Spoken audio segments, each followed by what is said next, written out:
নমস্কার বন্ধুরা, আমার চ্যানেলে আপনাদের স্বাগত জানাই। আজকে আমি আপনাদের বানিয়ে দেখাবো সর ভাজা।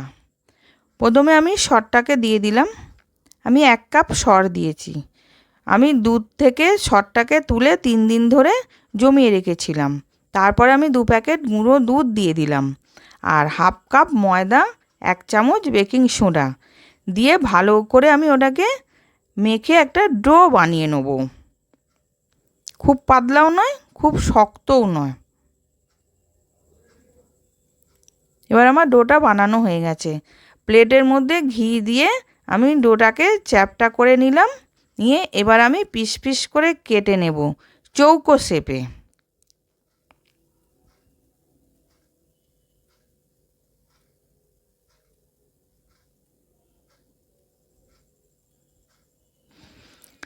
এবার কাটা হয়ে গেছে। এবার আমি একটা রস বানিয়ে নেব। প্রথমে 1 কাপ চিনি, 1 কাপ জল দিয়ে দিলাম। দিয়ে ভালো করে ফুটিয়ে রসটাকে বানিয়ে নেব। ওর মধ্যে আমি এবার 2টো ছোটো এলাচ দিয়ে দিলাম। রসটা যাতে একটু চিটিয়ে হয়, খুব পাতলা নয়। এবার রসটা আমি নাবিয়ে নেব। নেওয়ার পর কড়াইতে তেল গরম করতে দিলাম, 1 চামচ ঘি দিলাম। দিয়ে এবার মিষ্টিগুলোকে ভেজে নেব। এবার উল্টে পাল্টে লাল লাল করে আমি ভেজে নিলাম। নিয়ে এবার আমি তুলে নিচ্ছি।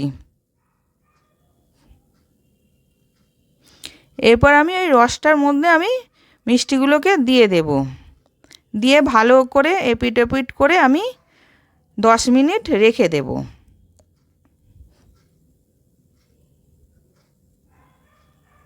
এবার আমি তুলে নিলাম। আমার সর ভাজা রেডি।